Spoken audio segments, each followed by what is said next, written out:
habang tayo umupo, pwede natin palakpakan ng the best na tulong.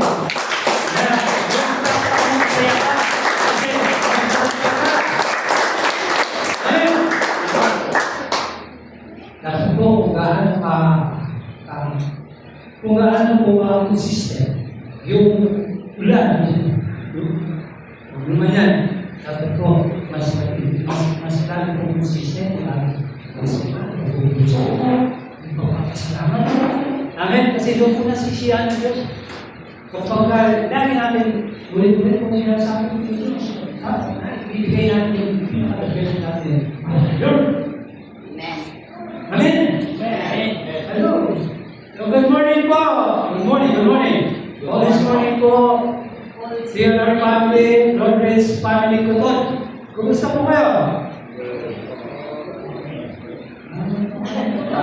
Kumusta po buhay? Parang pakiramdam ko mas maraming malungkot kaysa sa masaya. Ang gano'n.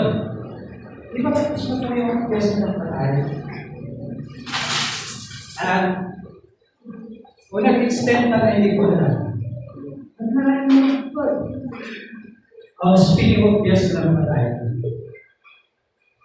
Kayo ba na-isip niyo, paano ba tinawag ang best na patay? Yung All Souls Day. Or All Saints Day. No? Ano nga ba? Bakit fiesta ng patay ang tawag doon?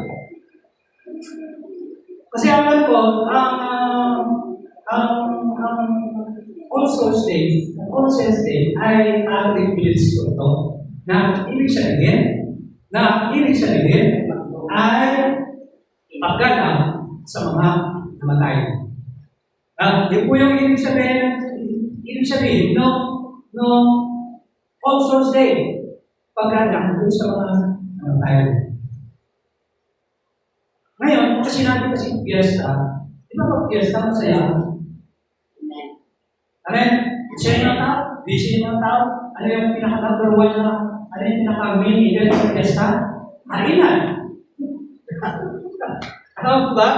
Yun po kasi yung ibig sabihin ng fiesta. Sabi ng fiesta, eating large quantity of food. Diba kayo naman talaga nakikita ko sa mga sineteryo, no? Diba? Pumunta ko ka sa sineteryo. Yung makikita natin talagang usually, yung makikita natin sa sineteryo. Talagang kainan. Asasarap mo ano po, kainan doon sa sineteryo. Kainan. Hindi lang yun. Drinking large quantity of alcohol. Marami din yan. Bukod sa soft. Pero, yun po, anyway, tapos yung ako sa dito. Nakasali ko lang. Parang na nagsali ko sa isip. Kung ako mag-guess na patayang tao, also stay for something. Bakit na?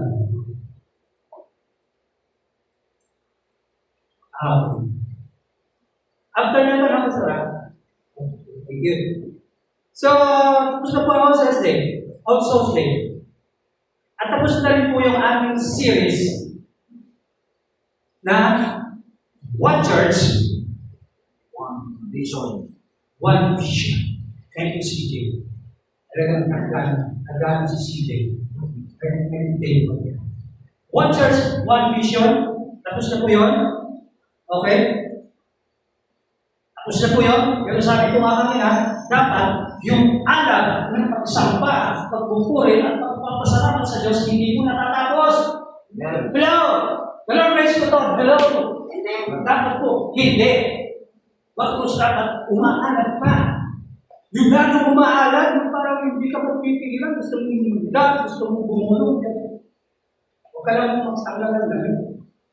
Huwag ka parang nagwala. Yung gusto mo sa kain siya doon, hindi nakadalas mo. Pagsama ng Lord. Okay? Tayo po ngayon ay nasa series na ng second Sunday. Nasa series po tayo ngayon ng Declaring God's Faithfulness.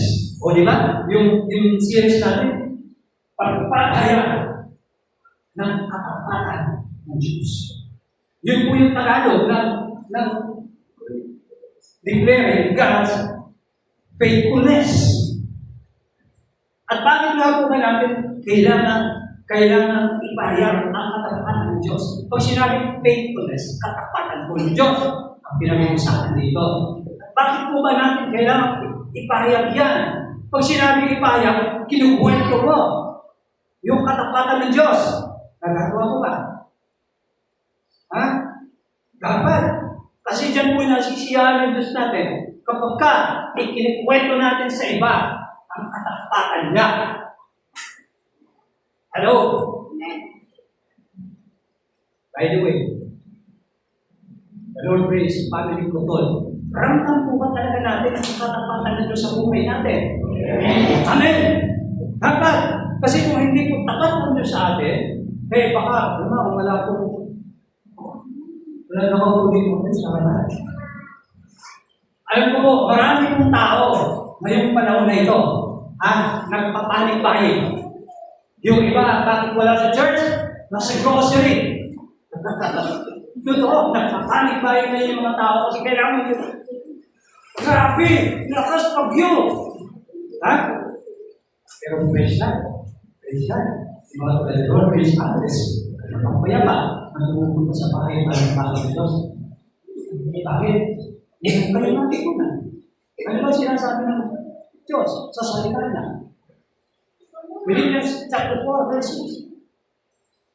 And 7. Wala po yan sa slide. Pero sabi, huwag kayo mabahala. Huwag mabahala. Huwag mabahala. Sa ayaw mo ng bagay. Kahit signal number 5 na sinasabi nila. Amen? Wala natin. Mas malakas. Mas makapangyarihan. Ang Diyos po natin ay Diyos ng himala. Yung buhay, yung patay, binubuhay. Yun na naman yung magagawa ng Diyos natin. Yung patay na, binubuhay pa. Yun na nga. Ganun po, ang kapangyarihan ng Diyos natin. Marami po kasi tao, hindi ko po sinasabi na dito kayo sa Lord. Marami pong tao, kapag ayos ang buhay, masarap ang buhay, lahat provide ni Lord, panalangin ang tinutugon ni Lord, ang balik ang sulat ang sambat, at ang pasalamat sa Diyos. Tapos, ang pasalamat sa Diyos. Kapag wala na. Kapag hindi na maganda ang buhay, may magsubok na, 50-50 na kung talaga bang tapat ng Diyos. Dapat po, mga kapatid ko, dapat po hindi tayo ganito. Hindi po tayo dapat ganito. Dahil, ang Diyos po natin, hindi po seasonal ang Diyos. Ulitin ko, ang Diyos po natin, hindi po ito seasonal na Diyos. Na kapag marami kang pagpapala, doon gumagana yung biyaya ng Diyos. No! Season. Ano season? Sa susunod po. Ang Diyos po natin, lagi nandiyan, lagi tapat. Sa kanya, mga unahan. Hindi po namimili ang Diyos natin. Ang Diyos po natin, hindi po namimili ng tao na kanyang kaparamdaman na kanyang matatahan. At hindi po. At po Diyos natin, kahit sa mabuti ng masama, yun po ito to.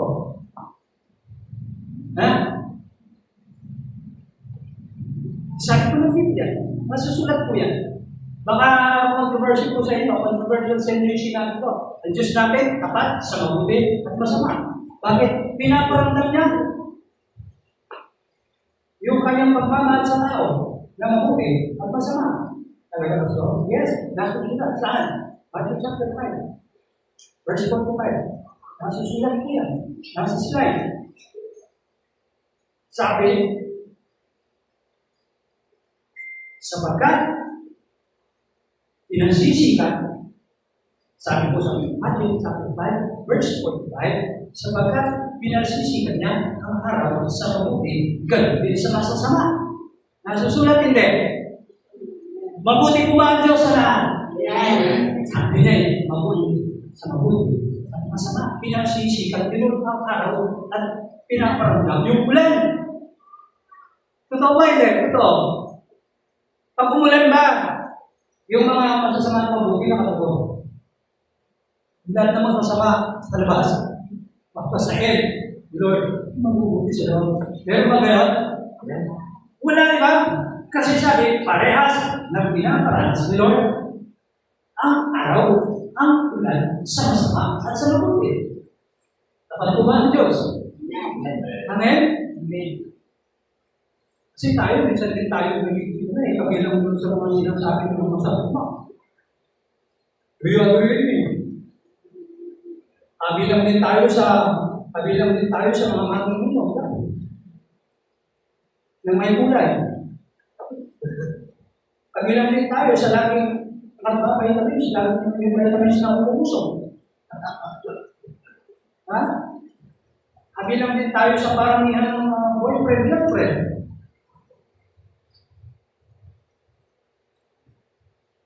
Kaya, ano siya kaya ako, hindi ako makakaw at hindi ako patitigilan makakasalaman na ito. Totoo. Ganyan po ba faithfulness natin kahit sa mga hindi faithful sa Kanya? Aminin natin, marami po hindi faithful kay Lord. Masakit po kang gagawin.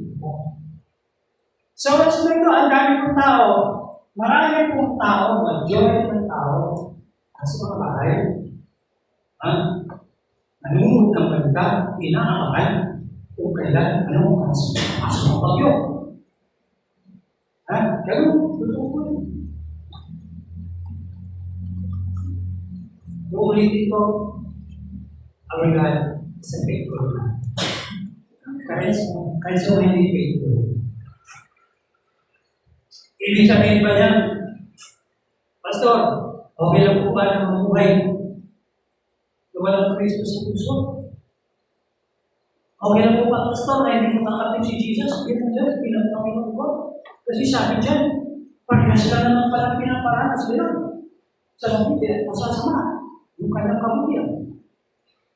Ano ba? No. Sabi no.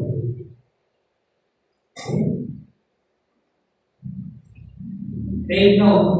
Ang sabi ko dyan, sa verse na yan, ang pinaparanas ni Lord sa taong mabuti at masama.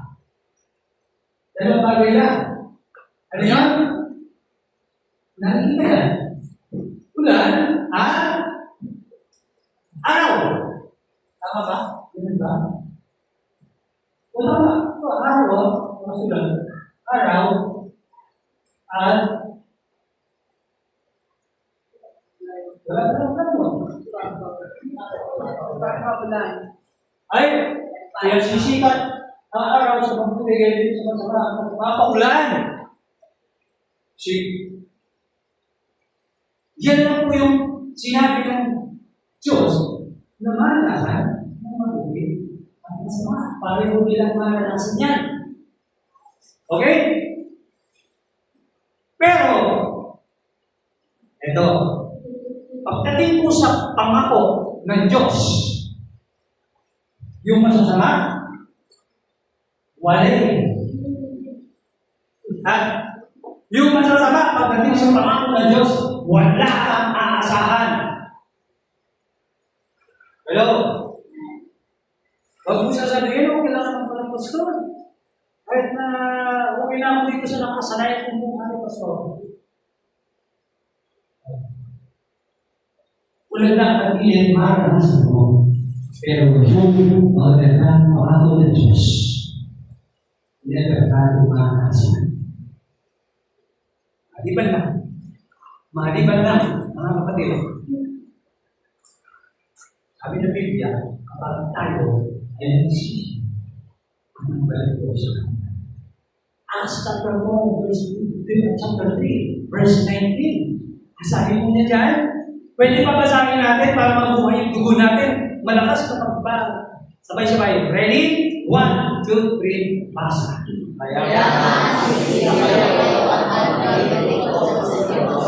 Ang pagkain kayo sa inyong mga kasalanan. Ang pinili natin, dahil yung mga kasalanan natin, para sa atin, sinasabi ko lang sa atin. Ano sabi niya dyan? Kaya nga, therefore, magsisi na kayo at magbalik loob sa Diyos. Sabi niya, kasi yun lang ang tanging paraan. Magsisi na kayo, magbalik loob sa Diyos upang tawarin kayo sa inyong mga kasalanan. Ang ibig kong sabihin niya, mga kapatid, kung ikaw ay nagsisi, tinatawag ng Diyos, mapapabilang ka sa mga tatanggap ng magagandang pangako. Sabi sa 1 John 1:9, confess your sin, He is faithful and just to forgive us and to cleanse us of all unrighteousness. Amen? Di po yung katunayos po natin ang Panginoon sa mga tatanggap ng pangako ng Diyos. Mga kapatid, ito na po yung tanging paraan, wala na po iba. Hindi po pwede, magpapakabuti ako sa magpapakailan mo mga santo. No. Kailangan natin magsisi, magiging sa kasalanan, magiging sa Kanya. Kasi, mga kapatid, magsisi, rilo, sa Diyos. Tandaan po natin, yan po yung susunod. Kung gusto natin matanggap, kung magagandang pangako ng Diyos sa buhay natin, tandaan natin kung mga panalo tayo magsisi. Now, today, we are about to discuss the God of hope and future. Sino dito yung excited siya sa magiging future niya? Yan. Yung excited ka sa future ng mga anak mo. Meron ka gano'n, mga magulang? Yung excited kayo? Dahil kayo ay nasa church ngayon? Kung noon, excited kayo? How much more? Ngayon, na kay Kristo kayo. Alam niyo po ako, noon, hindi ko lang po naiisip yun eh. Na, wala sa ako, excited ako sa future ng mga anak. Wala. Naramdaman ko lang po yun nung naka-Lord na po ako. Nung nandiyan yung mga anak ko. Dinadala ko sila sa church, maliit pa sila. Tatlo yun, halos, ano po sila, kasi taon-taon na si Kristo. Sunod. Okay? Kung sama-sama kami yung pumupunta ng church, huwag ko po sinimulan na mangarap para sa mga anak ko. Lord, alam ko, hindi mag-point ng Diyos, ang galingan ng Diyos, yung salita mo, totoo. Maliit pa lang po yung mga anak. Ha? Maliit pa lang sila, lahat kami, 5 kami, makasakay sa motor, pupunta ng church. Yung motor po namin, yung XRM na motor, hanggang ngayon buhay pa. Yung po yung sinasakyan namin, 5 kami, kasama yung mga kami. Magulilit pa. Pag nasa loob ng church, nangangarap po ako. Totoo. Nakikita ko yung mga tumutugtog. Sa iba kabataan, doon sa unang church na inatinan ko, sabi ko, Lord, nangangarap po ako. Gusto ko rin. Gusto ko makita. Sunday, pag nakita ng anak ko, gusto ko siya makita. Tulad niyo. Nandilin ko siya sa'yo. Sila lahat. Dinideclare ko po yun. Every day, pag gumising ka mata, pinalingan siya wala na ko. I believe, surely good things is going to happen sa buhay ng anak ko. Surely, Lord. Me and my house, we will serve the Lord.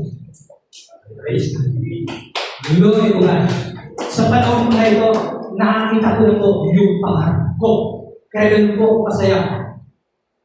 Ilan sa inyo, kilala nyo yung mga anak ko? Amen? Nakikita nyo? Malalaking albaw, sila. Ang lalaki na nila, praise God. Lahat po yun. Nag-believe in Lord. Yun po yung pangarap ko na sobrang masaya ko. Kaya minsan nagtanong ko yung sa anak ko si Joshua ko. Kita niyo si Joshua. Papa, nag-ano kami, nag-akapon din, devotion kami. Bigla na ako tinanong ko, Papa. Ikaw Ikaw ba masaya? Sa nakikita mo sa ano yun? Kasama mo ang Jesus? Wow! Yes! Kung siguro kung titignan ninyo yung puso ng lahat ng tao na nasa loob ng Diyos, makikita ni Lord yung kasiyahan ko. Makikita niya yung kasiyahan ko ng kasama ko yung Lord. Kasi yun ang deklarasyon ko. Since nung maliliit ko kayo. Kaya dapat tayo, mangarap tayo, magiging excited tayo sa mga future natin. Kasi ito po yung pag-usapan natin. God will hope and you. Bakit magiging masaya ako? Kasi naniniwala ako na yung Diyos na pinagtitikuran ko, buhay na Diyos, makapangyarihan ng Diyos, at totoo sa kanyang mga pangako. Amen? Dapat alam po natin yun na ang Diyos po natin ay totoo sa kanyang mga pangako. At hindi mo na kaya sirahin yung kanyang pangako. Deuteronomy chapter 7 verse 9, wala po yun sa slide, pero sinasabi po doon na ang Diyos natin ay Diyos na hindi na kaya sirahin yung kanyang mga pangako. Ibig sabihin, kapag ang Diyos ay nangako, magyayari. Magaganap. But, yun, may pag-alam. Dapat, ayusin natin yung puso natin para sa Diyos. Alam, kasi hindi nakakaan ng Espiritu ng Diyos kung ang puso natin hindi ayos. No. Our scripture is from Jeremiah, pinakasikat na verse sa Biblia. Jeremiah chapter 29 verse 11 and verse 13. Ang sabi ko niyan, for I know the plans I have for you. I-personalize po natin yung verse na ito. Sabi ni Lord, sabi, ilagay natin yung pangalan natin. Kung ano yung pangalan mo, anong pangalan mo sa'yo? Nico. I know the plans I have for you. Ganon pag nag-dealer ka ng salita ng Diyos, ilagay mo yung pangalan mo. Ako, ginagawa ko yun. Halimbawa, noong alam, kasi ako, matakutin ako. Meron po kasi akong nervous breakdown nung bata ko lang po, siguro ang pagkabata ko. Meron po akong nervous breakdown. Yung ako, kung meron mga kalapit yan. Yung nervous breakdown, wala akong gamot. Sabi ng doktor, tama ba ako kung mayroong pamilya, kung gano'n? Wala na akong gamot yun. So, ibig sabihin, sabi ng mga nakakatanda sa akin doon, kawawa ko batang ito, wala kong kandala. Wala yun. Problema sa akin. Ito sa sarili. Alam niyo po, natatakbo yung sa isip ko. Pero, praise God. Glory to God. Nung natutunan ko, nakakita ko, nababasa ko, mula sa salita ng Diyos, na ang Diyos natin, grabe! Yung baong nanganganak, sino? Kaya rin mga nanganganak, mga walang panganak, nanganganak. Gana. Our God is the God of miracle. Baong, si Sarah, rin po ba baong? Tapos ang kanya, pangsuloy-tuloy na. Pero may anak. Nabasalo. Tapos ito yung ay, nangangamoy na pinuhay. Ay, grabe, yung bulag. Mula pagkapanganak, bulag. Pero, bumalik yung paningin. Ganun ka makapangunin ng Diyos natin. Kaya po, simula nung ano po yung mga salita yun, pinanghawakan ko po yun, inilalagay ko yung pangalan ko. Alam mo yung Isaiah chapter 41, verse 10. Yan po yung talagang lagi ko nun. Nung nabasa ko yung Lord, sabi mo, Nelson, nilalagay ko yung pangalan ko. Nelson, do not be afraid. Do not be dismayed.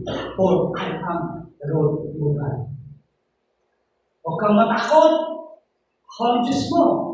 Tapos meron kong follow-up sa verse 13, di ba? Di ba? Nakasa niyo yun? Isaiah chapter 41, verse 13. Lord, bless. Papasukin pa natin yun. Hindi ko nakapagpasin na lang. Sigurado na lang. na nakukuha ko yun, narasa ko, hindi ko sa puso ko. Nahalala ko ako sa sunod gusto ko. At totally. Kaya, kung meron dito, yung matagal mo lang pinoproblema sa sarili mo, sa kalusugan mo man yan, o ano, ang hawakan mo, kasi natin Diyos. At ang hawakan mo, ng Diyos, ay Diyos na sila. Kahit hindi kayo ng gagawin ka. Amen? Amen? Mamaya, meron akong testimony sa inyo. Ay, lupit. Tuloy, ang sabi po niya dito, verse 12, Then you will call on me and come and pray to me, and I will listen to you. Sino po ito yung nananalangin? Wala? Wala po? Nakikita ko every Wednesday, meron po nananalangin. People sisters, napapanood po kayo. Kahit hindi niyo po ako kasama. Lagi po ako naglalike at heart sa mga gawain na nakikita ko. People sisters natin. Saan po nang binasa natin? Sabi niya, sabi niya dito, then you will call me and come and pray to me, and I will listen to you, sabi ni Lord. So, kaya sabi, ano siya yung puso natin? Pero, kapag tayo ay nanalangin, na ayos yung puso natin, sabi ni Lord, I will listen to you. Hallelujah. Verse 13. You will seek me and find me when you seek me with all your heart. Sabi ni Lord, pag hinanap mo ako sa Tagalog, matatagpuan mo ako kapag hinanap mo ako gamit ang iyong puso. Kaya po ulit-ulit kong sinasabi, dapat ayos ang puso natin sa paghahanap, sa paglapit natin sa Diyos. Amen? Hello? Pagdating sa panalangin, hindi po dapat tayo inaatong po pagdating sa panalangin. Amen? Dapat buhay na buhay ang puso ng spirit natin sa panalangin. Malayan po tao ang nagsasabi, hindi daw po ang pinagulong po sa atin ng mga Kristiyano sa panahon natin ngayon. Itong Jeremiah chapter 29 verse 11. Sino po nakakarinig ng gano'n? Meron po ako nakakarinig na gano'n.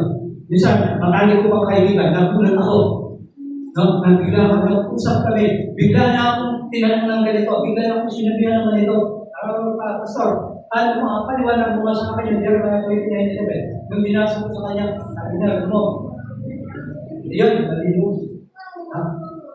Marami, hindi na raw applicable sa atin itong Jeremiah chapter 29 verse 11 sapagkat ito raw ay pangako ng Diyos para lang sa mga Israelita, bilihan at inalipin ng mga Babylonians ng panahon nila.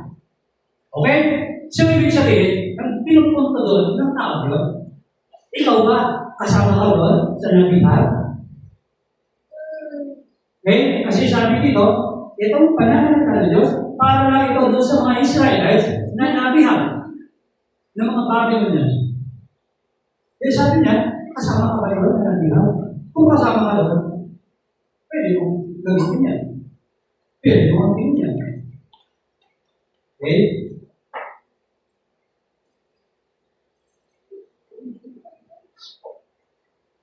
Well, physically, totoo naman yun. Hindi naman tayo na bihag, nakalipid. Yung mga Babylonians, tama. Eh, kahit naman dito sa lugar natin, wala naman siguro naging dito yung pinalipid ka, yung hindi ka pinalabas, yung wala kang kalayaan. Ha? Wala naman, di ba? Wala, hindi naman yun. Okay? Physically, kasi hindi natin naranasan yun. But, spiritually, yes. Hello? Spiritually, yes. Lahat po tayo, bago po tayo napunta dito sa church na ito. Lahat po tayo, alipin po tayo ng mga Babylonians natin. Desisyong kasalanan. Hello? Bago tayo born again. Bago po po tayo na-born again? Malipit po tayo. Inalipit tayo sa Babylonians natin, which is your sin. Okay? Alam niyo po kung bakit marami pong tao sa panahon ngayon, salamat, wala dito sa Dalawang Praise ko to. Marami pong tao, or sabihin na natin maraming Kristiyano, talo na. Bakit? Nagaya. Na-deceive. Biruin mong pangako na ng Diyos, ayaw pang kakabit, ayaw pang paniwalaan. Pangako na ng Diyos yan. Pero minsan, pangako lang ng tao, pinaniniwalaan. Tama? Hello? Pag matali kong kaibigan, pangangakuha ka, maniniwala ka. Di ba? Di ba? Pero kailangan ko natin yung tao, nagbabago. Yung tao nagbabago. How many times yung naranasan ko yan, sasama na rin ako. Pero yung tao na ako sa akin, pagka nangyari ko, basta ako ka nangyari ko. And now, ganito sa'yo. Nangyari ko yun. Yung sinasabi ng tao nangyari. Siyempre ako, may nagkita ko, nag-expect ako. Kasi mabait naman yung tao eh. Okay naman yung tao. Pero alam ko, hindi nangyari. Walang ganun nangyari. See? Pag tao, ako, minsan, ako. No? Pero pag ang Diyos, alam natin, sabi na, sa Diyos, ay hindi kayang sirahin ang kanyang mga pangako. Amen? Para po sa inyo, ano po ba maganda? Yung merong nangangako sa inyo ng magagandang bagay, magagandang bagay. Or yung merong nagbibigay sa inyo ng babala, ay ikaw ay makakahama. Ano ba maganda pakinggan ko? Meron nangangako sa iyo magandang bagay, tapos meron nangangako sa iyo na ikaw ay makakahama. Ano ba magandang pakinggan? Maganda yung nangangako na magandang bagay, tama? Kaysa doon sa makakahama ka. Amen? Kaya nga sa balita, hindi ko po pinakitigan yung balita. Ngayon, makikinig ka sa balita, manunod ko sa balita, ano yung sinasabi natin? Grabe ang Pilipinas, wala! Lunod ang Pilipinas. Sa balita naman, pero ano ba ang mga Pilipinas? Mga Pilipinas. At ikaw ka, sabi ko sa verse natin, yan, no? Verse 4, diba? Sabi sa verse 4, then you will call on me and come and pray to me, I will listen to you. Kaya po, so far, pwede po natin gawin kung kailangan natin gawin para sa natin is manalangin. Amen? Hindi sinasabi. Manalangin natin yung kung saan natin. Pag-prepare tayo, mangyari hindi, makaprepare ka. Tama, amen. Hello? Ganun lang yun. Kaya po,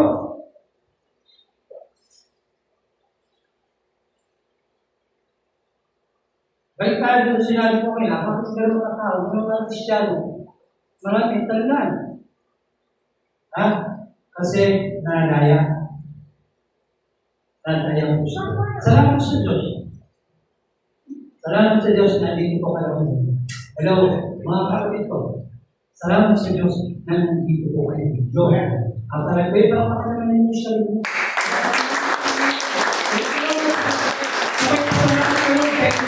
Nandito ako kayo. Okay.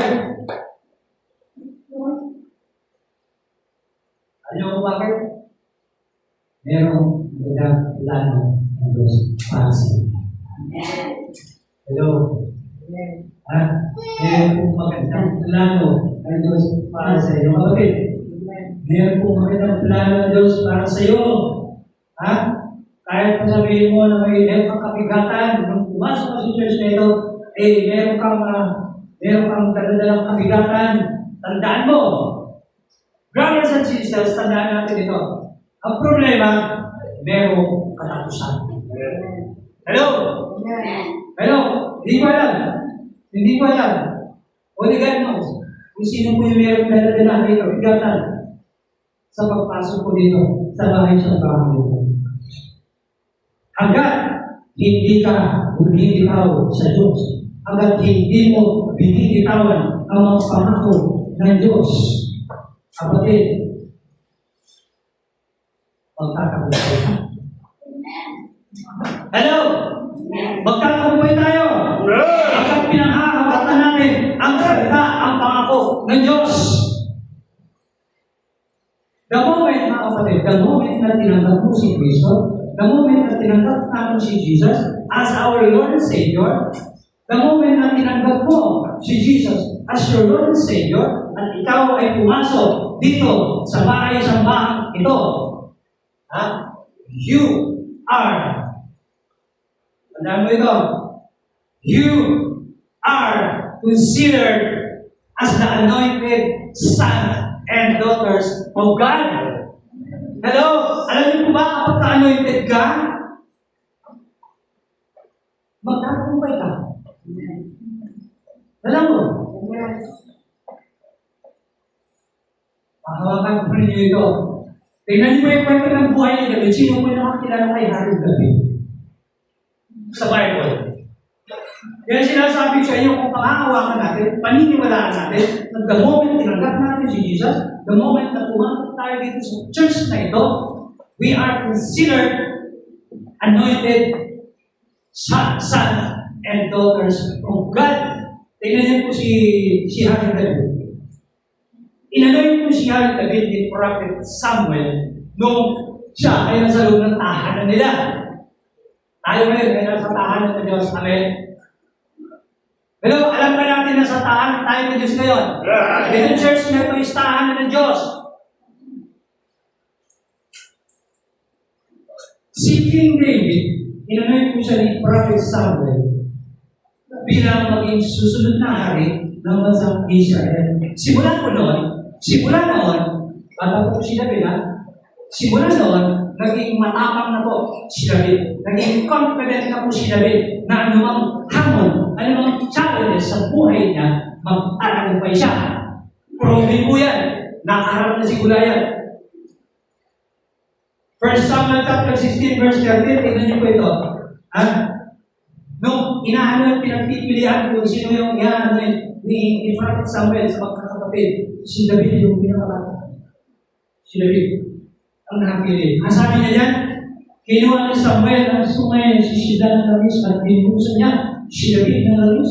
Pag sinabing binuhusan, inanoy si David.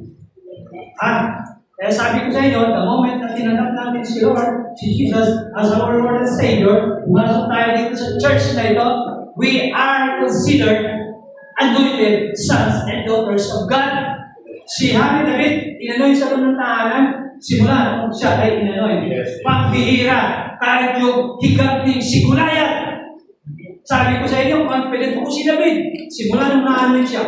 Kahit si Goliath, pinakamatapang, pinakamalaki.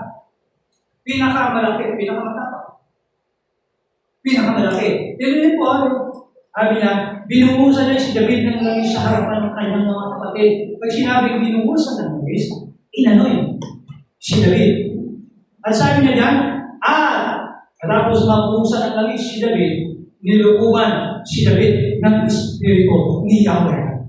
Nilukuban si David ng Espiritu ng Diyos. Yan ang ibig sabihin. Hello? Mula noon, sabi niya, simula noon, sumakan na ang Espiritu ni Yahweh. Ganyan kapag nagpil ka. Ganyan kapag na-anoint ka. Ang Espiritu ng Diyos, susa sa iyo. After pumalo ni David, ni David, di pa po siya hari. Kahit pa yung si Goliath, alam natin yun, di ba?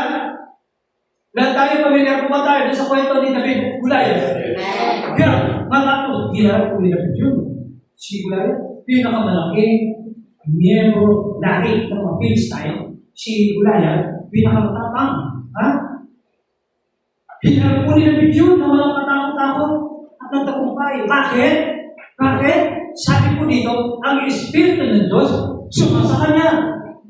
Hello? Kaya kung gusto natin magtagumpay, sabi po natin na yung Espiritu ng Diyos nanging sa atin, sumasa atin. Amen? Ha? 1 Samuel chapter 17. Kasi kinukutya ko ni Goliath, si David, kung nakita niya, ikaw ba yung lalaban sa akin? Sabi ni Goliath. Ha? Ikaw nga dito, sabi ni Goliath kay David, nung nakita niya si David. Halika nga dito, sabi niya, para may pakain ko yung bangkay mo sa mga halos, sa mga hayop, sa mga ibon. Pero anong sagot ni David? Yun niyo po, napakaganda. 1 Samuel chapter 17, verse 45. Kasi sumasa kanya ang Diyos. Sumasa kanya ang Espiritu ng Diyos. Sabi niya dyan, sumagot si David. Ha? Sabi niya, ang galamoy taba, sibat at pangpuso, ngunit lalabanan kita sa pangalan ng Diyos. Hello? Dapat ganyan tayo. Pangalanan ng buhay natin, dapat kasama natin ang Diyos. Magtatagumpay tayo. Sabi ni David, kahit ikaw pa yung pinakamatapang, ikaw yung pinakamalaki, lalabanan kita. At ang daladala ko, hindi sibat, hindi yung anumang sandata, hindi ang daladala ko, ay ang pangalan ng Diyos. Ang makapangyarihan Diyos ng Israel na iyong pinahamak. Tandaan natin, pag mayroong umahamak sa pangalan ng Diyos, siya mismo mapapahamak. Nanonood ba kayo ng YouTube? Meron po ba kayo ng panood na isang lalaki, isang rapper, sikat na rapper, napakagaling. Grabe, talagang tinukod siya ang Diyos. Napanood niyo ba mo yun? Talagang ginawa niya ng kanta na tinukod siya ang Diyos. Alam niyo kung ano nangyari? Instantly, nawala ang boses. Ganun na lang, hindi naman magsalita. Kaya sabi dito, ikaw na kumahamak sa Diyos. Talunin kita, sabi ni David. Confidence si David. Bakit? Anong head? Alam ni David, siya yung magiging susunod na kayo. Israel. Hello? Napakaganda. Ngayon din ako napanood pa tayo. Napanood nyo rin siguro yan. Yung mga nanonood lang dito. Facebook. O ako lang. Ako lang kung ano ba? Meron po babae. Hindi nga. Parang talaga naman bilib ako sa inyo ah. Dahil ko pa pala kayo. Yung babae, ako rin yung mga sinasadyang hinahanap yun. Dumaan lang sa ano. Yung babae na nagsisikaw sa stage at hinahanap din ng Diyos. No? Hinahanap niya yung Diyos. Talaga, ano siya, yung taas mo niya, sinasabi na, gano'n. Alam niyo po, bigla na lang natumba. Bigla ko natumba ang patay. Ito. Kaya po, tandaan natin, kapag ang Espiritu ng Diyos sumasa atin, at kapag natin palagi, ang pangalan ng Diyos, amen. Kung tinatanggap mo yan, ikaw kung tatagumpay, bakit hindi mo pasalamatan ng Diyos? Hello? At hindi mo natin palakpakan ang pasalamatan ng Diyos.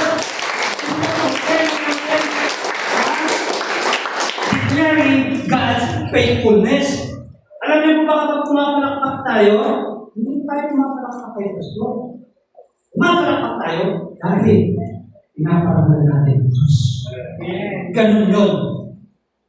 Amen? Bakit ganun katapang si David? Bakit ganun ka-confident si David? Because David knows, he is called for greatness. Alam ni David, magiging hari. Magiging hari siya. Yun ang mangyayari. Alam na siya magiging susunod na hari.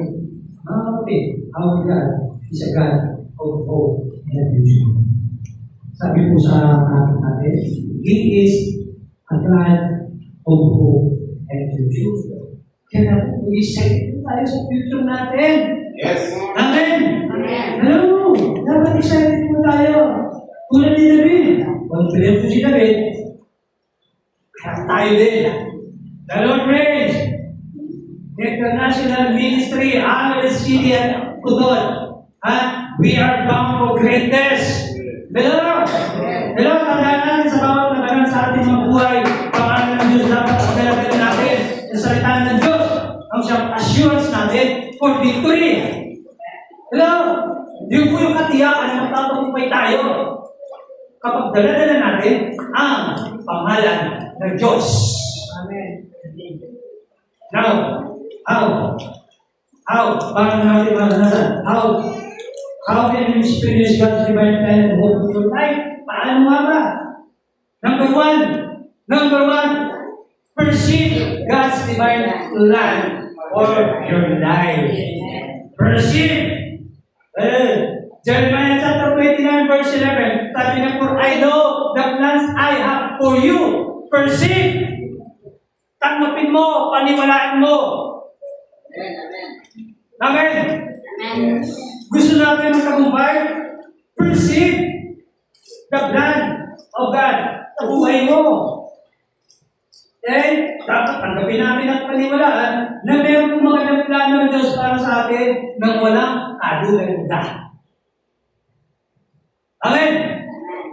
Ang pinakabuang, alam niyo po ba ang pinakaunang hakbang dapat na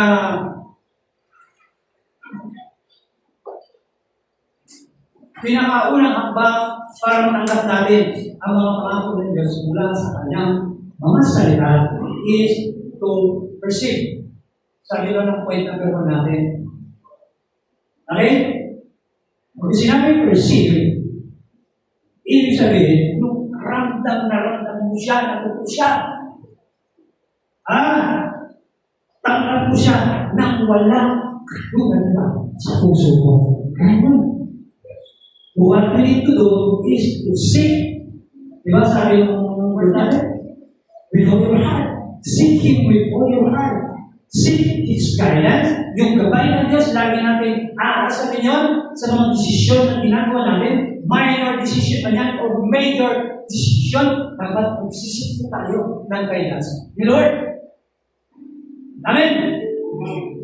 Work it out hanggang sa maging reality po yan sa buhay natin. Amen? Amen? Point number 2. How can you experience God's divine plan and hope in your life? Point number 2. Connect to God's divine plan para sa iyo. Kumonekta ka dahil sa magandang plan ng Diyos para sa iyo. Huwag kang hihiwalay. Jeremiah 29 verse 12, sabi na, there you call me and come and pray to me, and I will listen to you. Naniniwala po ba tayo? Lahat po tayo. Naniniwala po ba tayo na kapag tayo ay nananalangin, hinahanap natin na Diyos, gamit ang puso natin, pakinggan ng Diyos. Amen. Amen. Tandaan natin sa salita po ng Diyos ito. Panghahawakan at paniniwalaan natin. Meron po akong personal testimony po sa inyo. Ito na po yung sinasabi ko po kanina. Concerning Jeremiah chapter 29 verse 12. Just last week. Noong Friday ng hapon, nag-lunch, meron pong nag-invite po sa akin mag-lunch sa isang masarap na kainan. Masarap, grabe po, masarap. Yung kainan, yung buffet. Pero hindi siya basta-basta buffet. Ngayon ako, hindi po ako malakas kumain. Yung mga pagkain na beef or pork o gano'n. Ang kinakain ko, maraming gulay. Gulay ang kinakain ko. Chicken, tapos yung ipon, ganun po kinain ko. Ngayon, ako kapag ka naglalunch po ako, gusto ko yung may sabaw. Gusto ko yung malulunod ko yung mabilis pagkain, madali ko yung din. So, ganyan po yung ginawa ko. Kumawa ko ng soup, yung sabaw, maasim. Tapos, kumawa ko ng juice, isang basong juice. Ang sarap ng juice. Pero, ang problema, nakakalimutan ko na hindi ko pala pwede sa akin yung mga ganun. Yung mga juice, maasim. Kasi meron po ako. May asin po ako. Naranasan ko lang ako. Ito lang po. Saturday ng hapon, habang tumawag po ako ng mensahe para sa church natin sa Angeles, Saturday, alas 4 ng hapon, doon ko naramdaman yung meron sumasakit dito ko. Dito nagsisimula dito ko.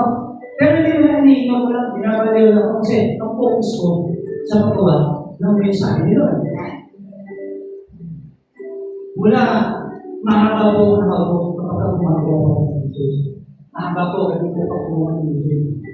Alas 4 ng past 4 ng hapon, naramdaman ko yung sakit, hindi ko nawawala. Unti-unti, lumilipat po dito.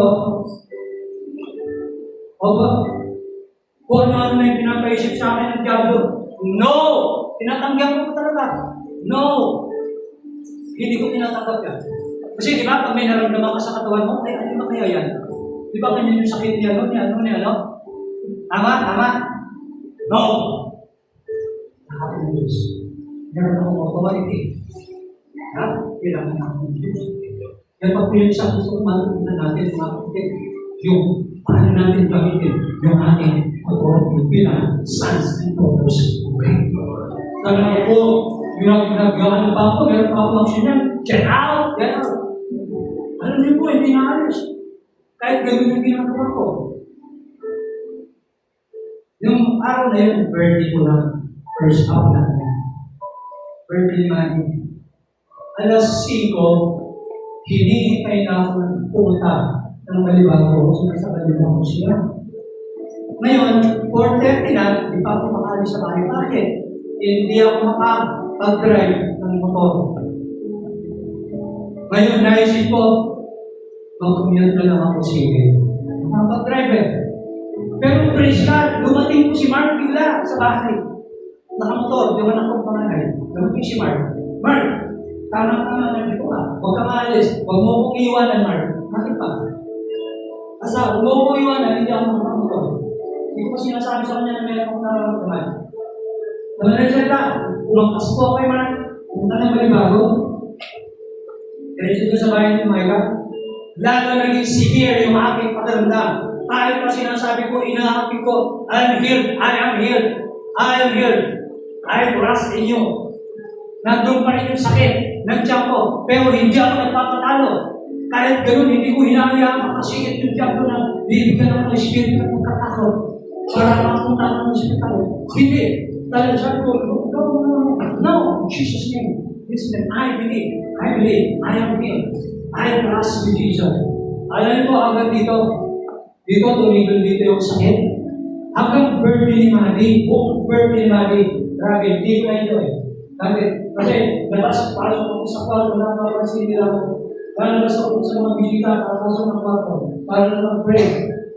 Dahil, hindi po ako kaya. Kaya puminga. Kung mayroong nakakaranas dyan, yung tawag nila, heartburn. Grabe, gano'n. Masakit, huminga ka, sasakit dito.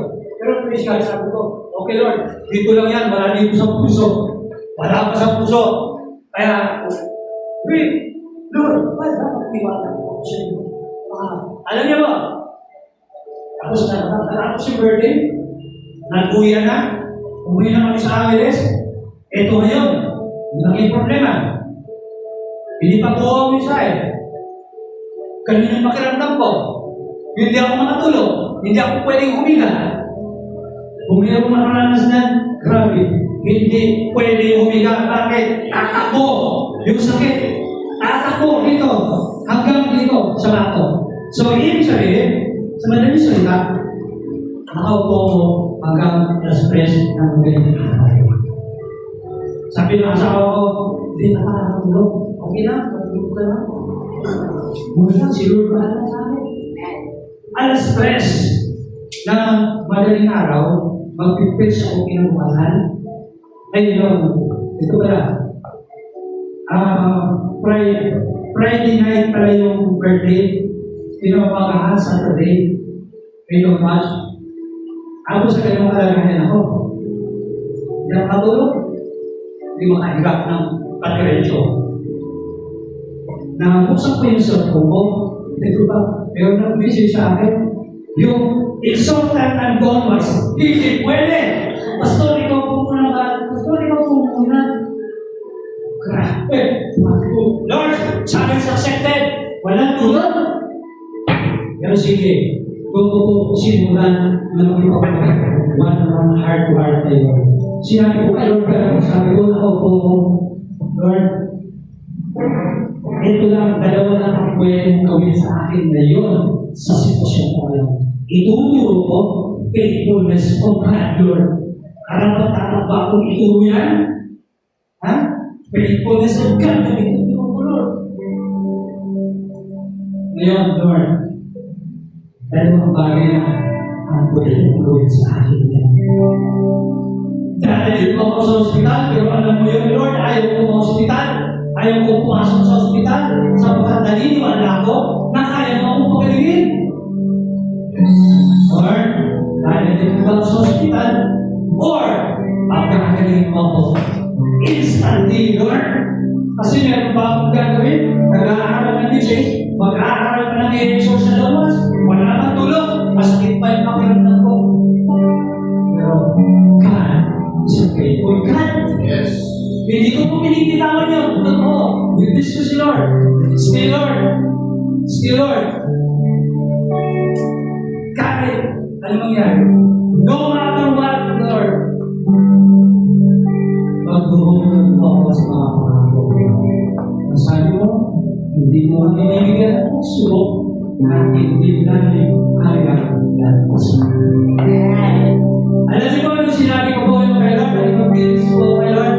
Dalawa lang pwede gawin, kaya sa hospital, or pagkakalingin instantly.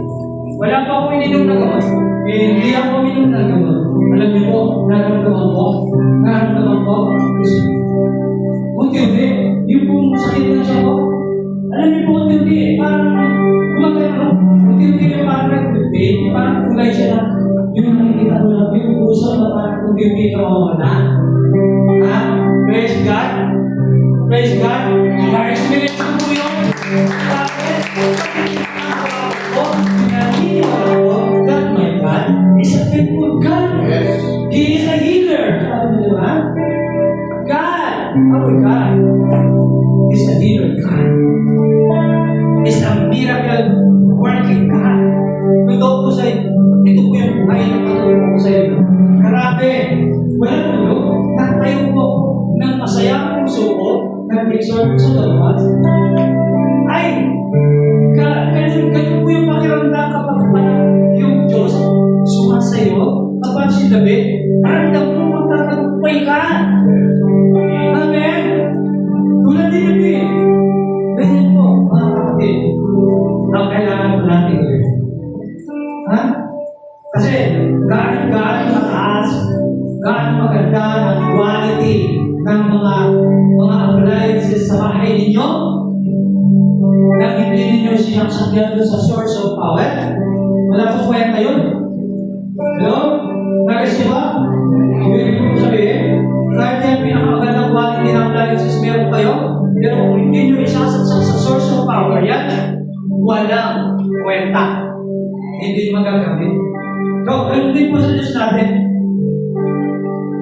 Kaya din po, gaano kaganda ang plano ng Diyos sa atin nang hindi po natin ito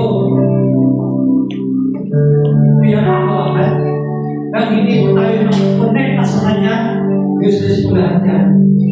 Useless. And lastly, seek God with all your heart. Hanapin natin ang Diyos ng buong puso. You will seek me and find me, pangako po ng Diyos. Will you seek me with all your heart? Ngayon, kung meron kang makaranasan ngayon, tapos na, ginagawa mo na sinisip ko sila. Huwag kang ito. Huwag kang magsasawa. Hello? Habang buhay, nakasama ang Diyos, merong pag-asa. Tandaan niyo po sinabi ko, habang buhay, nakasama ang Diyos. Huwag kang mamuhay, nahiwalay sa Diyos. Nang hindi kasama ang Diyos. Habang buhay nakasama ang Diyos, merong pag-asa. Amen. Para mahanap natin, matagpuan natin ang Diyos, sigurado, matagpuan natin ang Diyos, hanapin natin siya ng buong puso. Huwag mo siyang hahanapin ng 40% lang ng puso mo. Kalahati lang ng puso mo. Hindi. Ibig sabihin, nawawala ang Diyos. Kaya natin siya hinahanap. Ang katotohanan, tayo po yung nawawala. Kaya kailangan natin hanapin ang Diyos. Mga kapatid. Okay, sa ating pong conclusion, mga kapatid ko, regardless, kahit ano pa, ang sitwasyon natin sa buhay, always declare the faithfulness of God. Always declare your gratefulness to God. Kung sinabing gratefulness, yung tinatanong mo, tinatanong mo, yung utang na loob sa Diyos. Yun ang ibig sabihin ng gratefulness. Huwag natin kakalimutan yun. Na lagi natin pinasasalamatan ng Diyos. Na lagi natin tinitignan kung ano ang ginawa ng Diyos sa atin. Na pagtubos sa ating mga kasalanan. Always connect to God's divine plan and purpose for us to have a victorious life. Mga kapatid ko. Hallelujah! Sino dito ang gusto magtagumpay sa lahat ng hamon ng kanyang buhay? Amen. Lahat tayo ito ngayon. Gawin natin, masasayahin natin si Lord ngayong oras na ito. At kung ano man yung gusto mong hilingin kay Lord ngayong oras na ito, habang tayo ay umaawit, nagpupuri ang ating mga worship team, pwede natin sabihin kay Lord, ito po yung gusto ko. Ito po yung gusto ko na mangyayari sa buhay ko ngayon. Come on! Hallelujah! In our best, offering to God, yung pagsamba, pagpupuri sa Diyos ng gamit ang ating puso. Huwag lang natin gamitin yung mga bibig natin, gamit natin yung puso natin. Come on.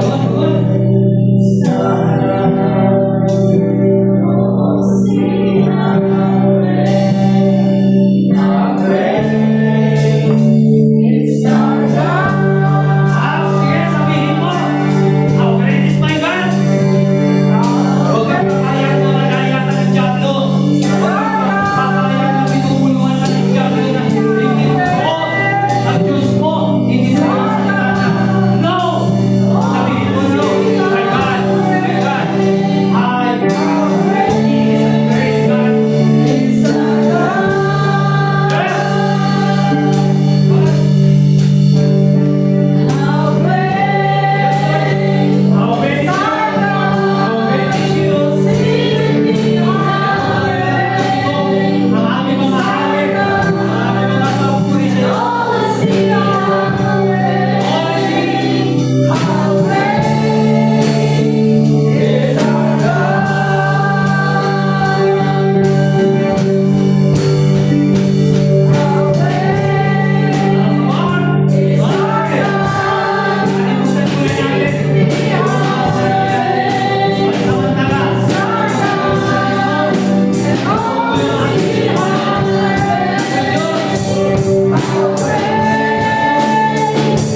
lagi kasama ko kayo.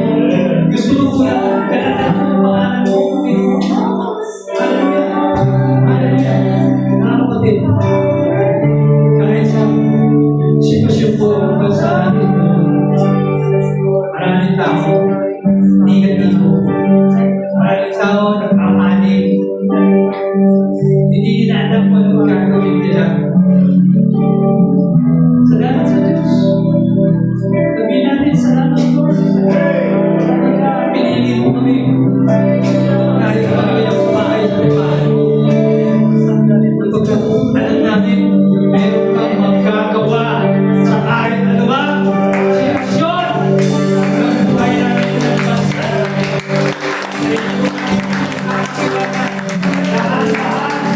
Buhay namin. Buhay namin. Buhay ng mga kababayan namin.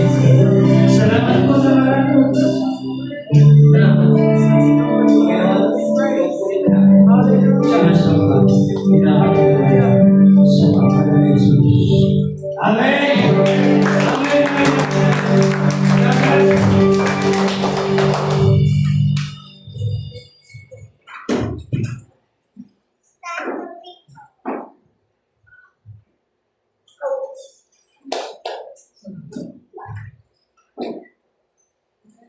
Ibukas mo po na si Lord.